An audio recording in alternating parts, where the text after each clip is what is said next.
Hello guys, welcome back to Sport Lex. तो आज हम बात कर लेते हैं चैंपियंस लीग की। तो सबसे पहले बात करेंगे हम रियल मैड्रिड और नापोली के मैच की। फिर बात करेंगे हम मैनचेस्टर यूनाइटेड और गलातासराय के मैच की। तो शुरुआत करते हैं।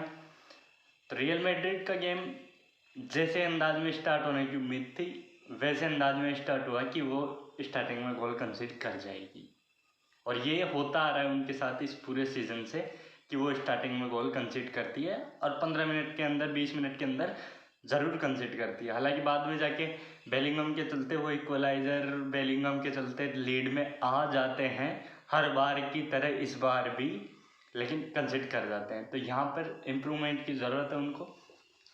बाकी इस मैच से हमें इतनी गंदी उम्मीद नहीं थी कि नापोली इतना गंदा खेलेगी। नापोली ने 2 गोल मारे, लेकिन रियल मैड्रिड की डिफेंस को चेक करने वाली बात जो होती है वहाँ पर नापोली ने कुछ नहीं किया।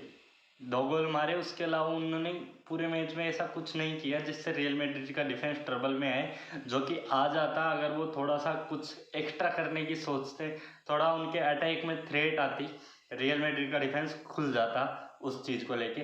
लेकिन यहाँ पे तारीफ करनी पड़ेगी चुआमेनी जो कि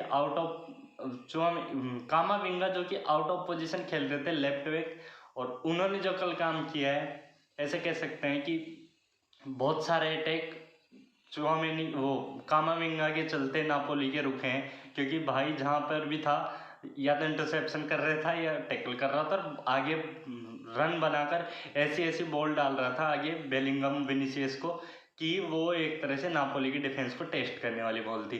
तो बहुत ही ज़्यादा बढ़िया गेम रहा है यहाँ पर कामाविंगा का लेफ्ट बैक खेलते हुए। तो अब ये बात कामाविंगा की नहीं, ये बात हम नापोली के लिए कह रहे हैं कि नापोली को यहाँ पर कम से कम इक्वलाइज करना चाहिए था ये मैच। जब वो स्टार्टिंग में लीड लेने के बाद फिसल जाते हैं तो फिर उसके बाद में वापस इक्वलाइजर आता है, लेकिन उसके बाद भी नापोली इसमें इक्वलाइजर नहीं कर पाती है और पॉइंट ड्रॉप करती है, और यहाँ पर 2 में से 2 मैच जीतकर टेबल टॉपर बने हुए हैं रियल मैड्रिड। तो यहाँ से ये पिक्चर क्लियर है कि रियल मैड्रिड तो फर्स्ट पे रहने वाली है, जो कि जैसा कि हमें उम्मीद था कि उनके ग्रुप में रियल मैड्रिड टॉप करेगी, वैसा ही हो रहा है। लेकिन दूसरी तरफ हम बात कर लेते हैं जिसमें हमारी ये प्रिडिक्शन थी कि बायर्न तो टॉप पे रहेगी, है भी वो टॉप पे, लेकिन हम सोच रहे थे कि मैनचेस्टर यूनाइटेड सेकंड पे रहेगी और चैंपियंस लीग के राउंड ऑफ 16 के लिए क्वालिफाई कर जाएगी इजीली। लेकिन मैच डे 2 के इस मैच से क्लियर हो चुका है कि ऐसा कुछ भी इजीली नहीं होने वाला, वो स्ट्रगल करने वाले हैं, क्योंकि 2 में से 2 मैच हार चुके हैं। पहला मैच बायर्न से हार गए, उसके बाद गलातासराय से खुद के होम पे हार गए। तो यहाँ पे दिक्कत ये है कि अब खुद के होम पे हार गए, मैचेज बचे, लेकिन खुद के होम पे एक मैच रहता है कोपेनहेगन से और दूसरा बायर्न से। तो बायर्न तो तुम्हें मेरे हिसाब से जीतने नहीं देगी, वहाँ जीत सकते हो तुम दूसरी टीम जो भी है, लेकिन उसके बाद गलातासराय के होम पे जाने वाले हो तुम खेलने, वहाँ पर गलातासराय जीतने देगी या नहीं जीतने देगी, या ड्रॉ भी कर जाती है, तो मैनचेस्टर यूनाइटेड की जो चैंपियंस लीग वाली पिक्चर है वो खतरे में आ सकती है। और मैनचेस्टर यूनाइटेड के साथ इतना बुरा हो रहा है कि वो बैक टू बैक मैचेज हारे जा रहे हैं, और इस सीजन वो 10 में से 6 मैच हार चुके हैं। 4 ही मैच जीते हैं वो, जिसमें से चैंपियंस लीग का एक भी नहीं है। एक मैच प्रीमियर लीग का, एक 2 मैच प्रीमियर लीग में जीते और एक कार्बो कप में जीते थे शायद वो। तो दिक्कत यहाँ है कि जब वो अटैक करते हैं तो सारे प्लेयर, किसी के पास बॉल हो, फर्नांडिस के पास बॉल हो, कैसेमीरो के पास बॉल हो, माउंट के पास बॉल हो, किसी के भी पास बॉल हो, सारे बंदों का टारगेट मार्कस रैशफोर्ड होता है। मार्कस रैशफोर्ड अच्छा काम करता है, बॉल ले जाता है। मार्कस रैशफोर्ड ने आज बहुत ज़्यादा बढ़िया काम किया। वो जो क्रॉस डाला था, पास दिया था हॉयलैंड को, और हॉयलैंड ने पहला गोल जो स्कोर किया था यूनाइटेड का, उसके बाद मुझे लगने लग गया था कि आज यूनाइटेड यहाँ पर पॉइंट ड्रॉप नहीं करेगी, लेकिन ऐसा कुछ नहीं हुआ। 5 से 6 मिनट होती है गोल स्कोर करने के तुरंत बाद, एक डिफेंस से उन गलातासराय के हाफ से डिफेंस से बॉल निकल के आती है, लॉन्ग बॉल, जहाँ और डालोट रहते हैं वहाँ पर, और डालोट से वो टैकल तक नहीं हो पाता है, डालोट रोक नहीं पाता है उस बॉल को। हालांकि कह सकते हैं कि जब जहाँ ने शॉट लिया तब डालोट के पैर से लग के वो डिफ्लेक्ट होके ओनाना के ऊपर से गई, लेकिन वो गोल रोकना चाहिए था, डालोट को टैकल करना चाहिए था, वो बॉल कम से कम कैसे भी करके क्लियर करने की कोशिश करता वो। यहाँ पे वो इक्वलाइज कर जाते हैं। उसके बाद जब सेकंड हाफ होता है, सेकंड हाफ में हॉयलैंड सोलो गोल करते हैं।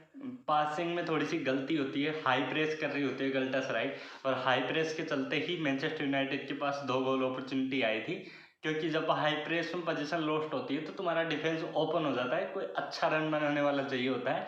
तो पहले हमने रेशफोर्ड को देखा, फिर सेकंड गोल में हमने हॉयलैंड को देखा कि हाफ लाइन से हॉयलैंड पूरा रन बना के आया और एक बहुत ही कमाल की फिनिशिंग की। ऐसे कह सकते हैं हॉयलैंड का एक प्रॉपर स्ट्राइकर वाला जो गेम जो यूनाइटेड को दिखा था, जिसकी वजह से वो लिए थे उसे, जिसकी वजह से वो खरीदे थे, वो पहली बार इस सीजन में देखने को मिला हमें। वो पहला गोल ऐसा शानदार स्ट्राइकर गोल था वो कि क्या बताऊं उसके बारे में। सेकंड गोल में वो ऐसे कह सकते हैं कि पूरा पूरा ग्राउंड कवर करके आए थे गोल मारने, और गोल मार भी दिए वो। वहाँ पर गलती कह सकते हैं हम थोड़ी सी कि उसको इंटरसेप्ट, उसको रोक नहीं पाए कीपर, पर कीपर कुछ नहीं कर सकता था वहाँ पर भाई, शॉट इतना कमाल का था। लेकिन उसके बाद जब से गोल स्कोर करते हैं, उसके बाद दोबारा वो लीड में आते हैं, और फिर भाई दोबारा वही सीन होता है कि अगले 4-5 मिनट में दोबारा कंसीड कर जाते हैं। इकार्डी भाई साहब उनसे बस का ही नहीं हो रहा था, सीधी सी बात है, वो गोल कंसीड कर जाते हैं। लेकिन उसके बाद में कैसेमीरो, जो कि फर्स्ट हाफ के एंडिंग में येलो कार्ड खा लेता है, फिर सेकेंड हाफ में बॉक्स में टैकल करने के चक्कर में बॉल के आसपास ही नहीं होता, बंदा नहीं, पेनल्टी मिल जाती है उन्हें, और कैसेमीरो को येलो कार्ड मिल जाता है। तो एक प्लेयर डाउन हो जाते हैं। कैसेमीरो जो कि डिफेंस को थोड़ी सी जान दे देते हैं, वो रेड कार्ड के चलते बाहर हो जाते हैं।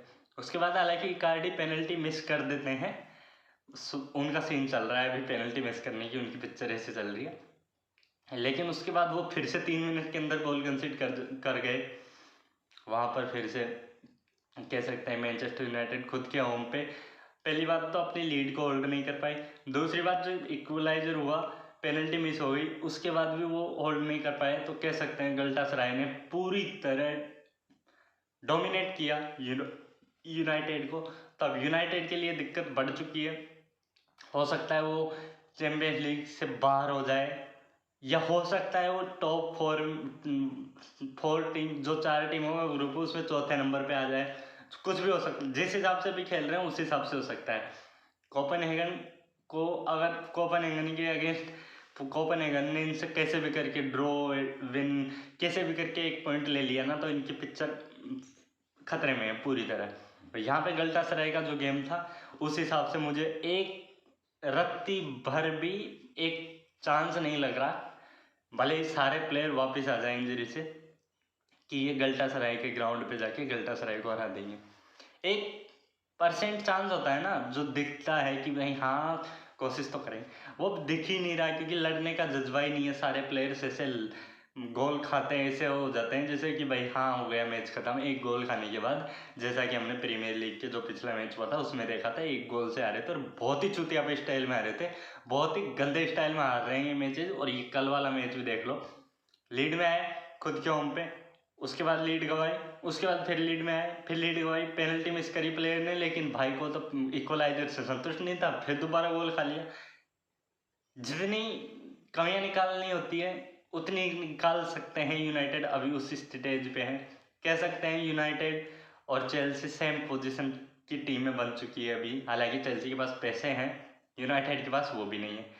तो ओवरऑल चैंपियंस लीग में यूनाइटेड को आगे चल के दिक्कत होने वाली है, अगर वो बायर्न से होम पर पॉइंट नहीं लेते हैं, जो कि ग्रुप स्टेजेज में बहुत ही रेयर चांसेज में बायर्न पॉइंट ड्रॉप करती है। तो ऐसा हो सकता है कि चैंपियंस लीग की जो उनकी पिक्चर चल रही है वो ख़त्म हो जाए। तो इसी के साथ मिलते हैं हम अगली वीडियो में, कल रिव्यू करेंगे हम बार्सिलोना वाले मैच का।